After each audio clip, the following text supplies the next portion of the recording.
Também podem causar bradiarritmias, como endocardite, febre tifoide, febre hemorrágica ou síndrome de Guillain-Barré também. E algumas toxinas, como organofosforado, tetrodotoxina e o tolueno também.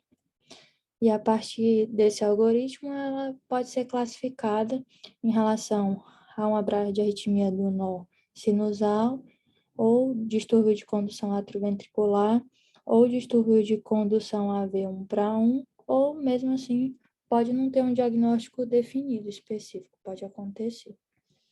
Em relação à classificação das bradiarritmias, elas se classificam basicamente em dois grupos, as bradicardias sinusais e os bloqueios atrioventriculares. As bradicardias sinusais, elas vão se subdividir principalmente em bradicardia sinusal, arritmia sinusal, bloqueio sinoatrial, pausa sinusal e síndrome braditáquica. E os bloqueios atrioventriculares, basicamente o de primeiro grau, segundo grau e o de terceiro grau, que é o completo ou BAV total. Em relação às bradiarritmias, no caso do grupo das bradicardias sinusais, elas geralmente englobam os distúrbios da função do nó sinusal, junção sinoatrial ou parede dos átrios. Elas são mais comuns em idosos, têm causas variadas, e elas, dentre as causas existentes, tem a disfunção sinusal primária, que é mais comum no idoso, está relacionado ao envelhecimento, que ela ocorre principalmente pela fibrose e alteração degenerativa do nó sinusal e da junção sinoatrial. Em relação à isquemia miocárdica aguda, ela é mais comum no infarto inferior, por lesão da artéria no nó sinusal, que é um ramo da coronária direita, ou pelo reflexo vagal. Ela pode estar associada também a espasmo coronariano, como a angina de Prinzmetal. Em relação à causa genética, tem um padrão familiar que pode estar relacionado principalmente à cardiopatia congênita, como a CIA do tipo do seio venoso e anomalia de Ebst. Em relação às cardiopatias ou condições com envolvimento cardíaco, pode acontecer doença de Chagas, miocardite, cardiomiopatia infiltrativa como amiloidose, neoplasias, colagenoses e doenças neuromusculares. Em relação às causas extrínsecas, tem alguns efeitos, como a gente já falou, de drogas, beta-bloqueadores, bloqueadores de canais de cálcio, o não de hidropiridina, principalmente verapamil de tiazem, digital, antiarrítmico, clonidina, lítio, vagotonia, síncope vasovagal, hipersensibilidade seio-carotídeo, hipertensão intracraniana, e também pode ter lesão do nó sinusal, pós-cirurgia cardíaca, doença reumática, hipotireoidismo, icterícia obstrutiva. A primeira classe das bradiarritmias sinusais, a bradicardia sinusal, ela basicamente é uma frequência cardíaca menor do que 50 batimentos por minuto em repouso. Geralmente o intervalo PR não varia, é uma condição benigna que ela pode até gerar alguns sintomas, como síncope, tontura, dispneia, e ela pode propiciar futuramente o surgimento de outros distúrbios de ritmo, mas não é 100% o que acontece. Uma outra classe é a arritmia sinusal. A arritmia sinusal, ela geralmente é fisiológica, ela também é benigna, ela é mais comum em crianças e atletas. Em relação a ela, o intervalo entre 2 QRS menores e 2 maiores, deixa eu ver se eu consigo colocar uma ponteira para facilitar. Só um minutinho, desculpa.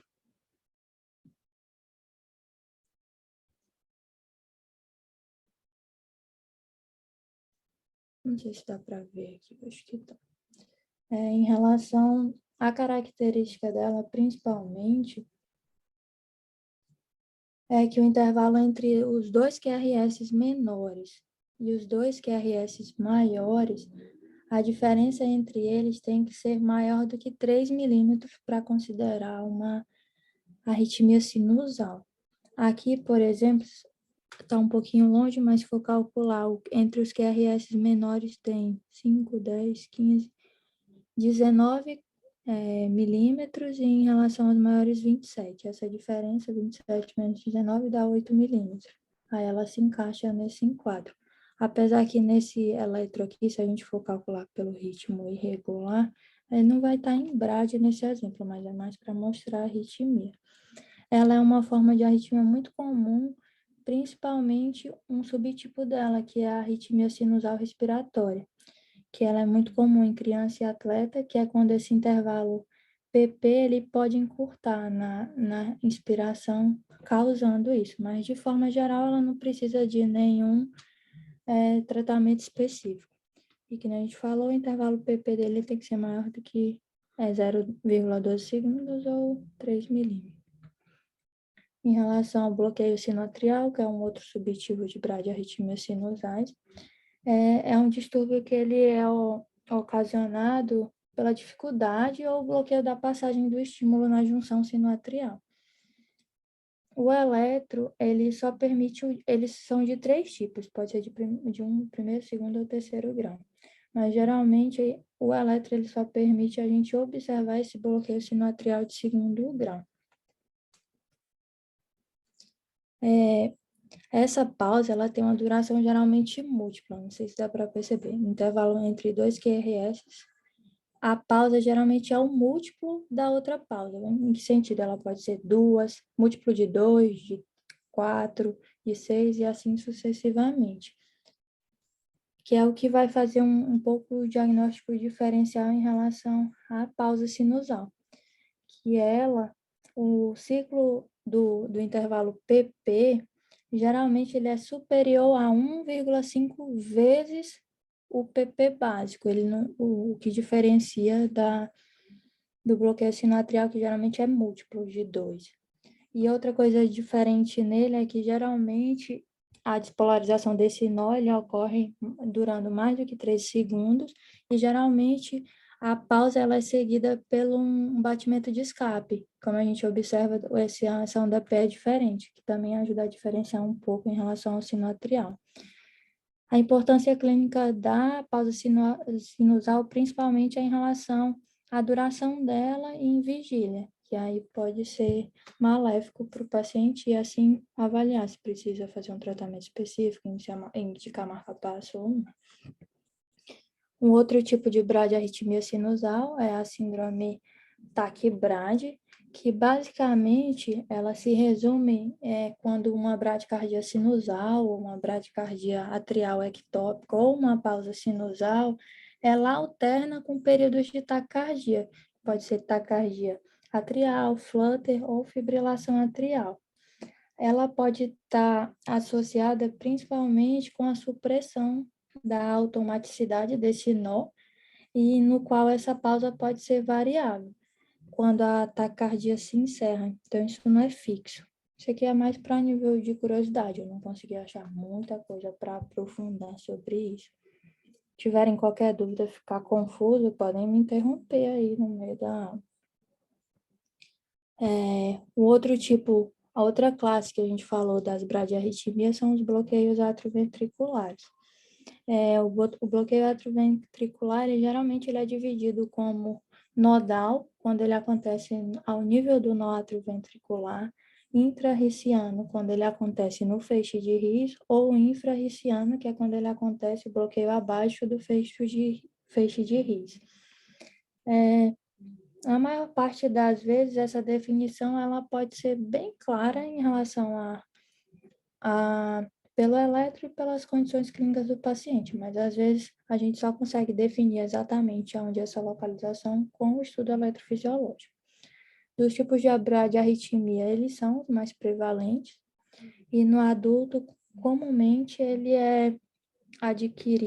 pode ser adquirido, ser intermitente, permanente ou de causas reversíveis. Como a gente falou, ele basicamente é o bloqueio de atrioventricular de primeiro grau, segundo grau, terceiro grau, ou completo ou total.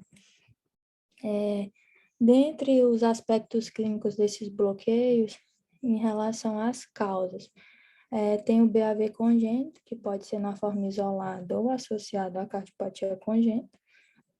Em relação à fibrose, esclerose idiopática do sistema, é que acontece mais comumente nos idosos e geralmente não é reversível, é uma causa irreversível.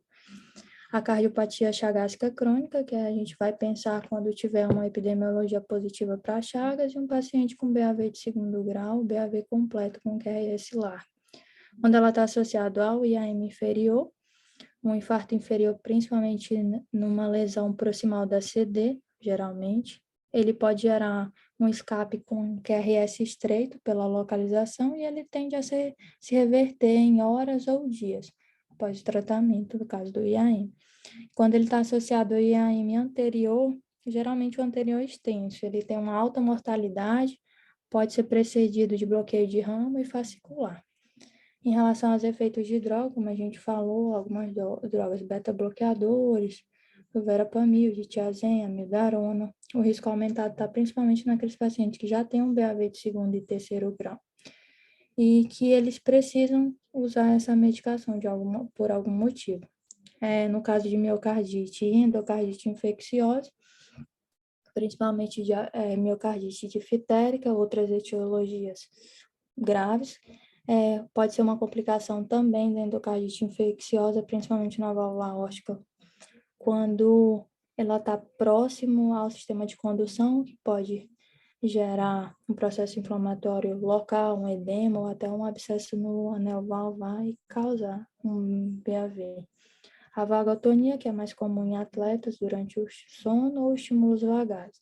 Em relação à pós-cirurgia cardíaca, como a gente falou, devido ao edema, processo inflamatório, lesão do sistema de condução, pode ser reversível ou permanente.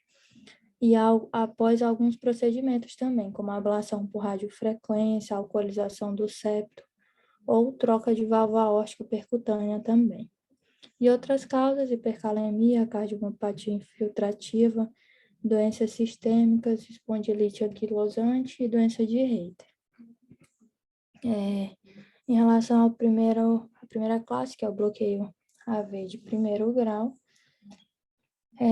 geralmente o intervalo PR ele é maior do que 200 milissegundos, ou seja, o normal é de 3 a 5 quadradinhos, ele tem que ser maior do que 5 quadradinhos. Se a gente olhar nesse eletro aqui, ele deve ter 6, 7, 8 quadradinhos, mais ou menos. E sempre tem uma relação atrioventricular 1:1, ou seja, a cada onda P é seguido um QRS. E a localização mais frequente desse tipo de bloqueio é o nodal.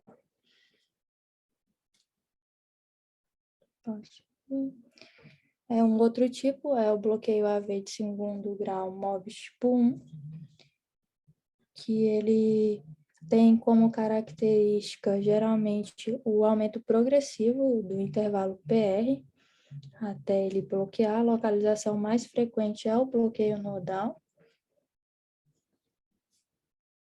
sendo que o MOBS tipo 1 é esse, que é o bloqueio AV de MOBS tipo 1, é o aumento progressivo do intervalo PR até ele bloquear.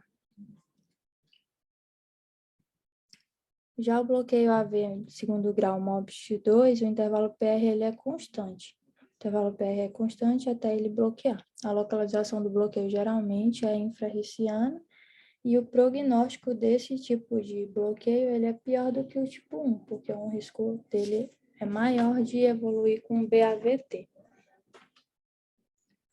Um outro tipo de bloqueio atrioventricular é o bloqueio atrioventricular segundo grau 2:1, que basicamente é a cada uma onda P tem um QRS e uma onda P bloqueada. Cada uma onda P, QRS e uma bloqueada. A onda P, geralmente, ela tem uma frequência constante e que apenas como eu falei, uma em cada duas ondas P, elas são conduzidas pelo ventrículo, e geralmente o QRS é mais estreito. Já o bloqueio AV avançado é quando duas ou mais ondas P elas são bloqueadas. Geralmente tem uma relação 3:1 ou 4:1 ou maior. No caso desse exemplo, a cada 3 ondas P uma é conduzida. Não sei se dá para ver no slide. E o outro tipo de bloqueio atrioventricular é o de terceiro grau ou o BAVT, que basicamente é a dissociação atrioventrícula. A onda P, ela é conduzida numa frequência diferente da frequência do QRS. Geralmente, a frequência atrial é maior que a ventricular, mas nem sempre, quando tiver uma onda P, obrigatoriamente vai ter um QRS conduzido. Bom, um resumo em relação ao tratamento da bradiarritmia. A primeira coisa que a gente vai observar em relação ao quadro clínico, vai observar a frequência cardíaca menor que 50, vai ver a bradicardia, vai fazer o cuidado inicial, manter via aérea patente, se precisar, iniciar oxigênio se tiver, hipoxemia, monitorizar, pegar um acesso, realizar o eletro e considerar algumas causas possíveis de hipóxia ou toxológica, que você pensando em alguma coisa reversível. Se tiver persistindo a bradiarritmia, a gente vai optar por ver se tem algum sinal de alerta, hipotensão, alteração do nível de consciência, sinal de choque, desconforto torácico, insuficiência cardíaca aguda. Se sim, a gente pode inicialmente fazer a atropina. A dose da atropina, primeiro em bolos, pode ser 1 miligrama, pode repetir a cada 3 a 5 minutos, uma dose máxima de 5 miligramas. Se ela for ineficaz, pelo menos o ACLS, ele fala que você pode tentar fazer dopamina ou epinefrina antes. Se não, você pode já pensar em uma estimulação transvenosa. Acho que de bradiarritmia é isso.